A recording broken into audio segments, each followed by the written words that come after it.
smart city development challenges.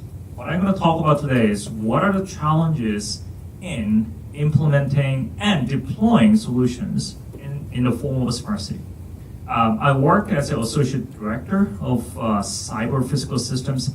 Cyber physical system is probably a pretty foreign concept for you. It's a very complicated way. There's a complicated way to explain it, but in short, it is Internet of Things on steroid.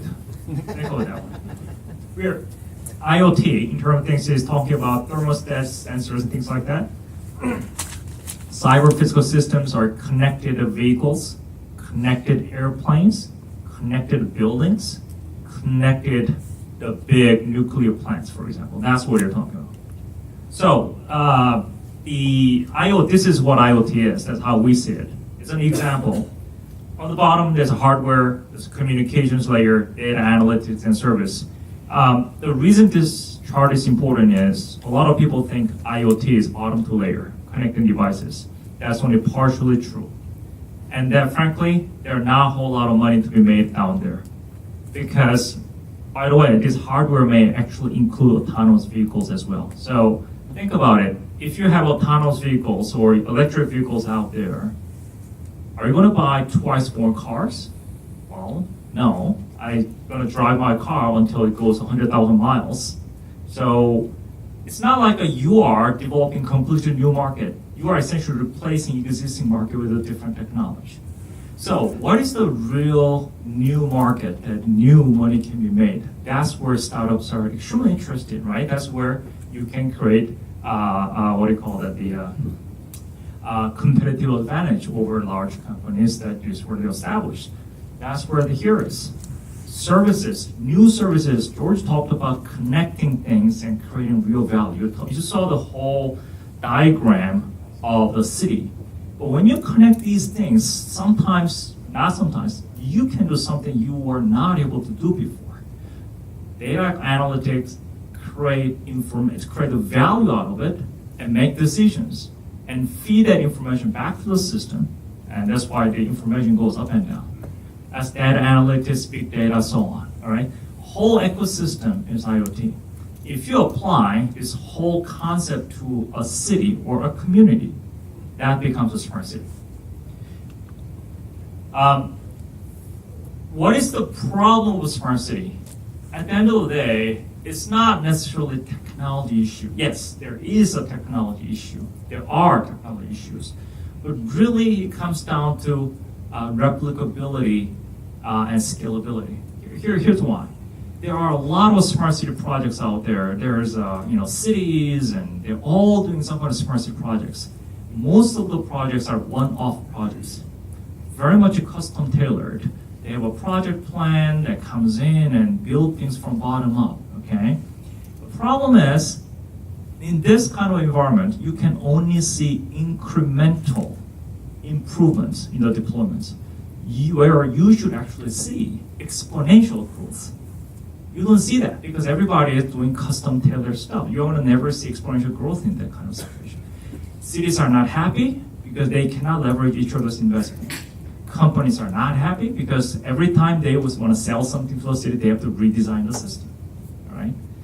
This is the fundamental core problem of smart community and city deployment and businesses as of today.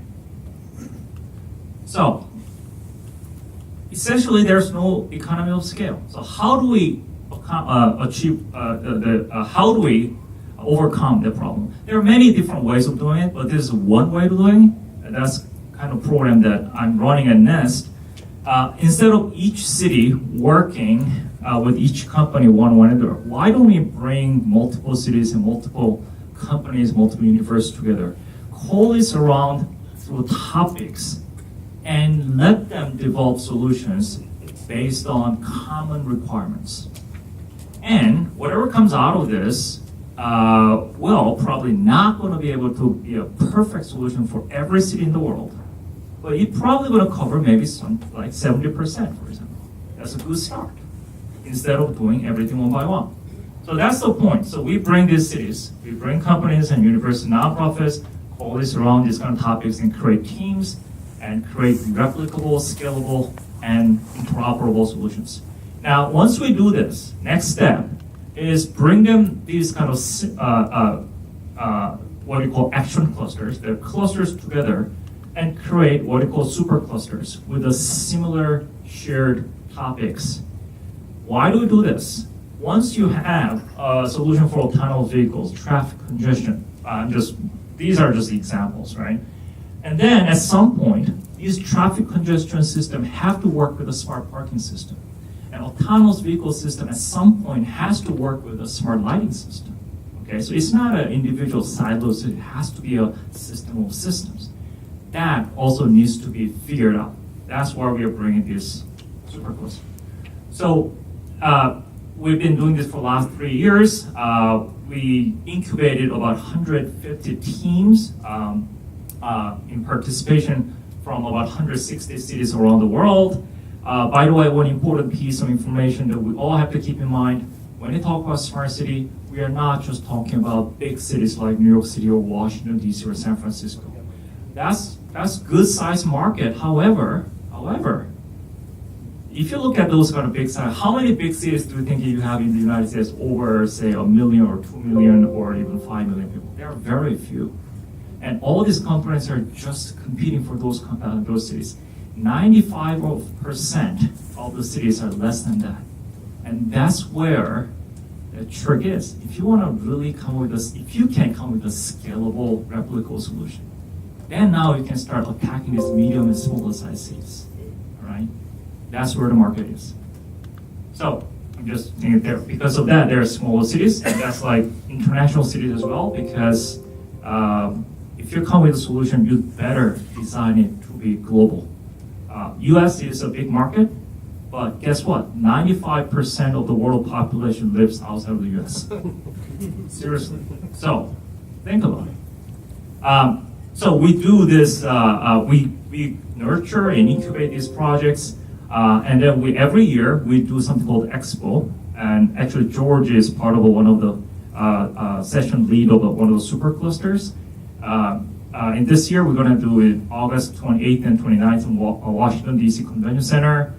100 cities, roughly about 400 companies and universities participating in at least one of the teams that I talked about.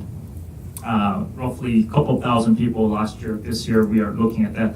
Importantly, no registration fees. Because this is a federal government event and federal government program.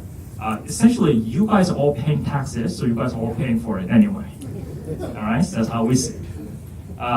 Website and my email if you want to connect. All emails. I'm going to stop there. And thank you. Thanks for listening to this presentation.